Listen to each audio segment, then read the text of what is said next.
Hello दोस्तों, कैसे हैं आप लोग। मैं उम्मीद करता हूं आप लोग काफ़ी अच्छे होंगे।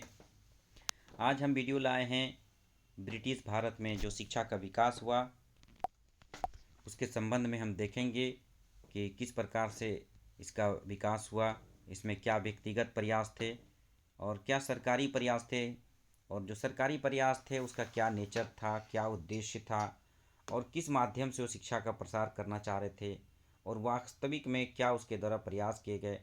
इस संदर्भ में हम विभिन्न प्रकार के जो एक्ट बने उसको देखेंगे।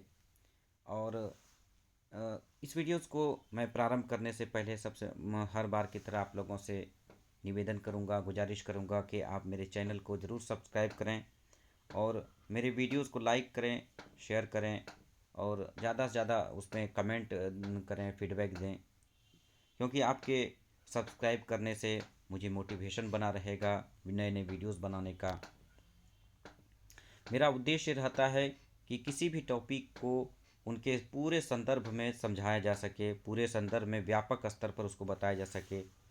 कुछ चीज़ों को सेलेक्ट करके सेलेक्टिव तरीके से पढ़ने से अक्सर आपको दिक्कत होगी आगे फ्यूचर में।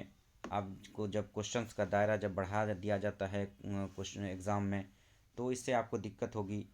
इसलिए ज़रूरी है कि किसी भी टॉपिक को व्यापक संदर्भ में और अच्छे से डिटेल में पढ़ा जाए, और मेरा प्रयास भी यही रहता है। तो आइए इस वीडियोस को प्रारंभ करते हैं। और आज का जैसे मैंने बताया कि टॉपिक है ब्रिटिश भारत में शिक्षा का विकास। दोस्तों, हमने बताया था कि जो राष्ट्रीय आंदोलन का उदय हुआ, और तो उस राष्ट्रीय आंदोलन के उदय में जो पाश्चात्य शिक्षा थे, अंग्रेजी शिक्षा थी, उसका बहुत बड़ा अहम रोल था। इसके कारण से भारतीयों को जो नए नए मूल्य थे, संवैधानिक मूल्य, स्वतंत्रता, समानता, बंधुत्व, इन सब मूल्यों से अवगत होने का अवसर मिला। और विदेशों में, अमेरिका में, यूरोप में जो राष्ट्रीय आंदोलन चल रहे थे उन सबको समझने का मौका मिला, वहाँ के समाज को समझने का मौका मिला और वहाँ के थिंकर्स को की जो बातें भारतीयों तक पहुँच सकी। तो चलिए बिना विलम्ब किए स्टार्ट करते हैं आज का कि किस प्रकार से शिक्षा का विकास हुआ। सबसे पहले तो सरकार के द्वारा यहाँ पर किसी प्रकार की नीति नहीं अपनाई गई शिक्षा के विकास के लिए। भारत में जो शिक्षा का मॉडल था वो था गांव के स्तर पर पाठशाला थे, मदरसा थे, लेकिन कोई उच्च शिक्षा का कोई ठोस यहाँ पर ढांचा नहीं था, ठोस स्ट्रक्चर नहीं था। न ही सरकार के द्वारा, पूर्ववर्ती सरकार के द्वारा इस प्रकार की कोई व्यवस्था की गई थी व्यापक स्तर पर। इसी कारण से सबसे पहले में इस शिक्षा के विकास में व्यक्तिगत प्रयास प्रारंभ हुआ, और सबसे पहले रुचि के आधार पर जो गवर्नर जनरल वॉरेन हेस्टिंग थे उसके द्वारा कलकत्ता मदरसा की स्थापना की गई। इसमें उसका उद्देश्य था कि कंपनी के जो अधिकारी हैं, जो निम्न स्तर के जो क्लर्क हैं, कर्मचारी हैं, वो तैयार किया जा सके कलकत्ता मदरसा के माध्यम से। क्योंकि जो बड़े अधिकारी हैं वो तो ब्रिटेन से आ जाते थे, लेकिन जो निम्न तबके के अधिकारी होते थे, जो क्लरिकल वर्क करते थे, उन सब को उनको तो इंग्लैंड से लाना पॉसिबल नहीं था उतने बड़े पैमाने पर। तो इस मकसद से उनके द्वारा कलकत्ता मदरसा की स्थापना की गई थी। बाद में विलियम जोन्स नाम के एक जो ब्रिटिश थे उनके द्वारा एशियाटिक सोसाइटी ऑफ बंगाल की स्थापना की गई थी शिक्षा के विकास के लिए। इसी तरह से वाराणसी में जोनाथन डंकन द्वारा संस्कृत कॉलेज की स्थापना की गई। बाद में जो गवर्नर जनरल लॉर्ड वेलेजली थे उसके द्वारा फोर्ट विलियम कॉलेज की भी स्थापना की गई थी। इसी तरह से कलकत्ता बिशप कॉलेज की स्थापना डेविड हेयर ने की थी, और कलकत्ता हिंदू कॉलेज की स्थापना डेविड हेयर और राजा राममोहन राय के सहयोग से स्थापित हुआ था। महिला शिक्षा के लिए इनके द्वारा कोई विशेष प्रयास व्यक्तिगत रूप से नहीं किया गया था। सबसे पहला प्रयास ब्रह्म समाज द्वारा महिला शिक्षा के लिए किया गया था, क्योंकि ब्रह्म समाज के द्वारा महिलाओं के उत्थान के लिए ही लड़ाई लड़ी जा रही थी। लॉर्ड कॉर्नवालिस को इसी संदर्भ में जान लेना चाहिए कि भारतीय लोक सेवा, जिसको किस्पाती चौखट भी कहा जाता है, उसका जनक माना जाता है। ये सभी जो प्रयास थे कॉलेज के, स्कूल की स्थापना की, व्यक्तिगत प्रयास थे। इवन जो गवर्नर जनरल द्वारा भी जो प्रयास किए गए वो भी उसकी पर्सनल कैपेसिटी में किया गया था, कोई सरकार की नीति नहीं थी इस समय। बाद में हम देखते हैं कि इस सरकारी प्रयास भी प्रारंभ हुए, और सरकारी प्रयास प्रारंभ होने से पहले एक समिति का गठन किया गया। सरकार को ने एक समिति का गठन किया कि भारत में किस प्रकार से शिक्षा का विकास किया जाए। आपको ये जानकारी ही होगा कि सरकार कोई भी नया इनिशिएटिव लेती है, इवन आज भी स्वतंत्र भारत में कोई भी सरकार नई पॉलिसी बनाना चाहती है तो सबसे पहले एक समिति का गठन करती है सरकार। तो ठीक उसी तरह से उस समय भी एक समिति का गठन किया गया और लॉर्ड विलियम बेंटिक के समय में, जिसको कि लोक शिक्षा सामान्य समिति का नाम दिया गया। इसमें दो गुट हावी थे, एक पश्चिमी गुट, एक पाश्चात्य गुट। मैंने पूर्व वीडियो में भी बताया था आपको कि जो पश्चिमी गुट थे, जिसको कि आंग्ल शिक्षा समर्थक गुट कहा जाता है, वो चाहते थे कि भारत में अंग्रेजी शिक्षा को बढ़ावा मिले, ईसाई धर्म का प्रचार हो। जबकि पाश्चात्य गुट चाहते थे कि भारत में जो प्राचीन ज्ञान है, प्राचीन जो विज्ञान है, उसको ही प्रोत्साहन दिया जाए और अरबी और संस्कृत जैसी प्राचीन भाषाओं का ही इस्तेमाल किया जाए। जो प्राच्य गुट के समर्थक थे उसमें H.T. Prinsep, H.H. Wilson, Munro Elphinstone जैसे विद्वान थे। जबकि आंग्ल शिक्षा के समर्थक में और भी अन्य जो ब्रिटिश अधिकारी थे वो आंग्ल शिक्षा के समर्थक थे। अंत में इस दोनों गुट में किसी भी प्रकार की जब सहमति नहीं हो पाई तो लॉर्ड विलियम बेंटिक को थक हार करके लॉर्ड मैकाले को, उस समय के जो विधि के ज्ञाता थे, उनको 1835 में उनको लोक शिक्षा के समान समिति का नया अध्यक्ष बना दिया गया और उनको कहा गया कि आप किसी एक निर्णय पर पहुंच करके शिक्षा के विकास के लिए अनुशंसा करें। उनके द्वारा 1835 में मैकाले मिनट प्रस्तुत किया गया, जिसमें उनके द्वारा आंग्ल गुट का ही एक तरह समर्थन किया गया। एक्चुअली मैकाले आंग्ल गुट का ही सदस्य था और वो अंग्रेजी शिक्षा के ही सबसे बड़े समर्थक थे और इवन वो एक समर्थक नहीं, कट्टर समर्थक थे। और भारतीय ज्ञान विज्ञान के संदर्भ में उसके मन में दुर्वाग्रह था, पूर्वाग्रह था, दुराग्रह था। यही कारण है कि मैकाले कहा करते थे कि यूरोप का एक अच्छा पुस्तकालय भारत और अरब के समस्त साहित्य से अधिक मूल्यवान है। मतलब कुछ ज़्यादा ही बढ़ा चढ़ा करके इनके द्वारा यूरोप के पुस्तकालय, यूरोप के जो ज्ञान विज्ञान थे उसको प्रस्तुत किया गया था। बेसिकली जो ब्रिटिश जो सरकार थी या मैकाले जो थे, उनका उद्देश्य था भारत में अंग्रेजी शिक्षा को बढ़ावा दे करके एक ऐसा वर्ग तैयार करना जो कि रंग सिद्ध भारतीय हों लेकिन विचारों से वो अंग्रेज हों। और इसी कारण से वो मैकाले कहते थे कि मैं भारत में एक ऐसा वर्ग तैयार करना चाहता हूँ जो ब्राउन रंग के अंग्रेज हो। अंत में सरकार के द्वारा मैकाले मिनट को लागू कर दिया गया। अब यहाँ पर एक चीज़ देखने वाली बात है कि शिक्षा का स्वरूप क्या था, शिक्षा का नेचर क्या था। जो ब्रिटिश सरकार द्वारा जो शिक्षा पॉलिसी लाई गई थी उसका स्वरूप ये था कि सरकार ने अधोमुखी निस्यंदन सिद्धांत, जिसको अंग्रेजी में डाउनवर्ड फिल्ट्रेशन थ्योरी कहा जाता है, इसको लागू किया शिक्षा क्षेत्र में। अब इसका मतलब क्या है ये समझना जरूरी है। इसका मतलब सीधा सा ये था कि सरकार उच्च वर्ग के लोगों को शिक्षित करेगा, जो निम्न वर्ग के गरीब वर्ग के लोग हैं वो अपने आप शिक्षित हो जाएगा, उच्च वर्ग से सीख करके अपने आप शिक्षित हो जाएगा, ऐसा उनका महान कहना था। उनका कहना था कि जनसाधारण के शिक्षित करने के लिए बहुत ज़्यादा प्रयास करने की ज़रूरत नहीं है, केवल हम लोग उच्च वर्ग को शिक्षित करेंगे। और इस योजना को लॉर्ड ऑकलैंड ने सर्वप्रथम इम्प्लीमेंट किया था और मैकाले नीति में भी इसी को ही अपनाया गया था। अब देखते हैं, ये तो सारे सैद्धांतिक बातें थी शिक्षा के विकास के लिए। वास्तविक जो विकास हुआ अब देखते हैं उसको ब्रिटिश सरकार द्वारा क्या क्या प्रयास किए गए। तो सबसे पहले शिक्षा के क्षेत्र में 1813 का चार्टर एक्ट लाया गया। यह चार्टर एक्ट ब्रिटिश संसद द्वारा पारित किया गया था।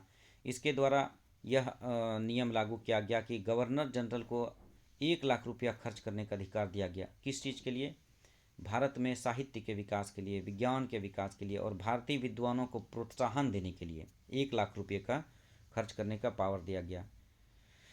बाद में 1854 में लॉर्ड डलहौजी के समय में वुड डिस्पैच आया। एक समिति था वुड महोदय का, उसके द्वारा वुड डिस्पैच का प्रस्ताव प्रस्तुत किया गया, जिसको कि भारतीय शिक्षा का मैग्ना कार्टा कहा जाता है। इनके द्वारा जो अनुशंसा की गई और जिस अनुशंसा को लागू किया गया, उस अनुशंसा को, उस नीति को एक तरह से भारतीय शिक्षा का मैग्ना कार्टा कहा जाता है, एक अधिकार पत्र कहा जाता है। क्यों कहा जाता है? क्योंकि इतना विस्तृत न तो कभी अनुशंसा की गई थी, न ही इतना विस्तृत सरकार के द्वारा बड़े पैमाने पर शिक्षा नीति को लागू किया गया था।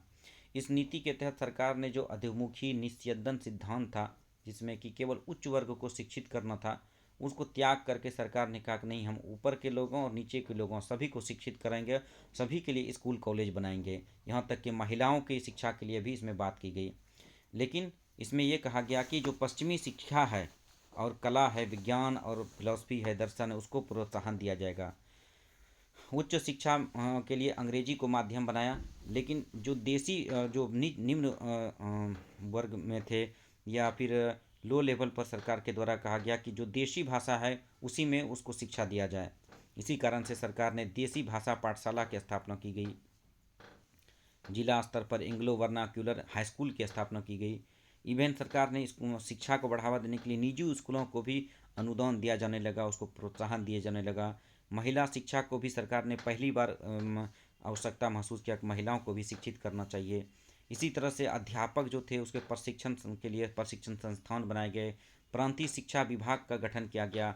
इसी तरह से लंदन विश्वविद्यालय के तर्ज पर बम्बई, कलकत्ता और मद्रास जो प्रेसिडेंसी थे वहाँ पर विश्वविद्यालय की स्थापना की गई। तो आपने देखा कि लॉर्ड डलहौजी के समय में जो वुड डिस्पैच नीति लागू किया गया था, उसमें कितने व्यापक स्तर पर शिक्षा के प्रसार के लिए प्रयास सरकार के द्वारा की गए। बाद में लॉर्ड रिपन के समय में 1882-83 में हंटर कमीशन आया था, और हंटर कमीशन का उद्देश्य केवल सीमित था, उनका उद्देश्य था प्राथमिक शिक्षा के विकास को बढ़ावा देना। अन्य भी सिफारिशें थी उसकी, जैसे कि स्थानीय भाषा में शिक्षा हो, महिला शिक्षा को बढ़ावा दिया जाए, निजी प्रयास को प्रोत्साहन दिया जाए। एक तरह से वुड डिस्पैच में जो जो बातें कही गई थी उसी को रिपीट किया गया। और साथ ही साथ सरकार को कहा गया कि उच्च शिक्षा के संचालन के बजाय अनुदान दें। जैसे कि वुड डिस्पैच में था कि सरकार उच्च शिक्षा को भी रेगुलेट करें, उच्च शिक्षा के लिए विश्वविद्यालय बनाएं। लेकिन हंटर कमीशन का यह मानना था कि उच्च शिक्षा के संचालन के बजाय सरकार अनुदान केवल दे।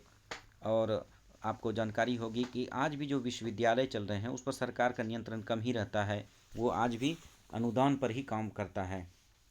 मतलब अनुदान के माध्यम से सरकार उसको स्वतंत्रता देता है कि एक तरह से वो स्वतंत्र रूप से अपना शिक्षण चलाएं और स्वतंत्र विचार को बढ़ावा दें। इसी प्रकार से हंटर कमीशन के द्वारा व्यावसायिक शिक्षा को भी प्रोत्साहन देने की बात पहली बार कही गई।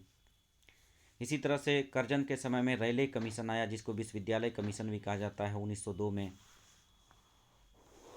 इस समय कर्जन का उद्देश्य जो था वो किसी प्रकार के शिक्षा को बढ़ावा देना नहीं था। उसका उद्देश्य था विश्वविद्यालय पर सरकार का अधिक से अधिक नियंत्रण करना, क्योंकि विश्वविद्यालय एक तरह से सरकार के विरोधी जो नीतियाँ, सरकार के जो विरोधी थे, कट्टर सरकार की नीतियों के जो कट्टर आलोचक थे, उन लोगों का गढ़ बनते जा रहा था।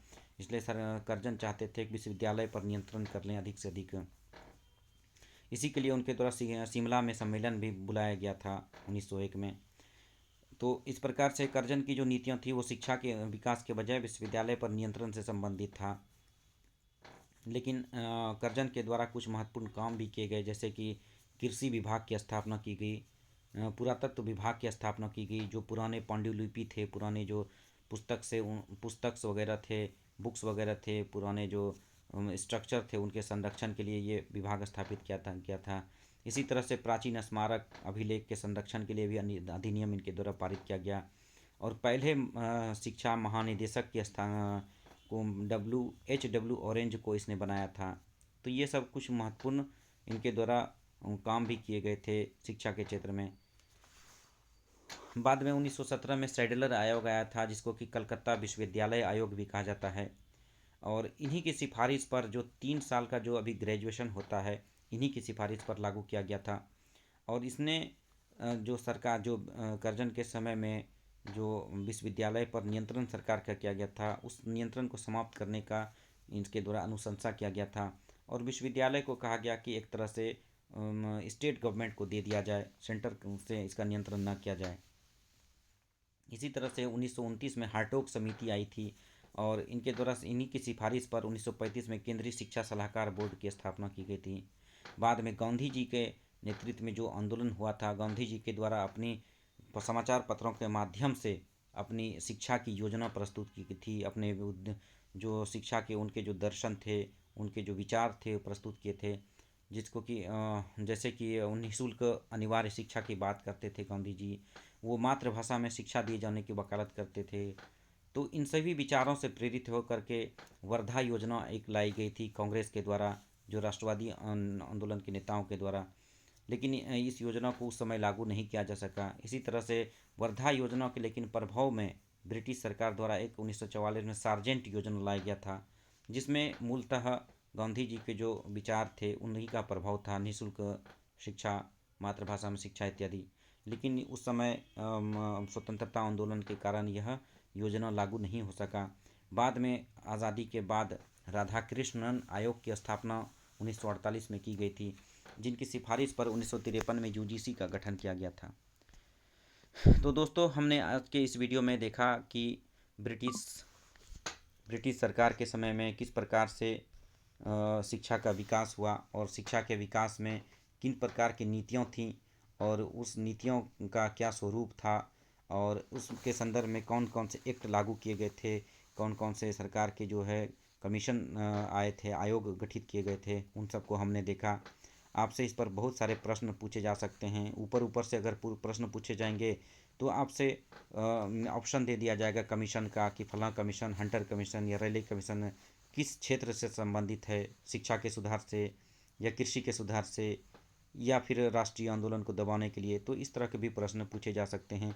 या फिर आपसे उसके अंदर कुछ अगर और टफ क्वेश्चन पूछे जाएंगे तो उसके अंदर के जो सिफारिशें थी जिसको लागू किया गया वो सब पूछे जा सकते हैं।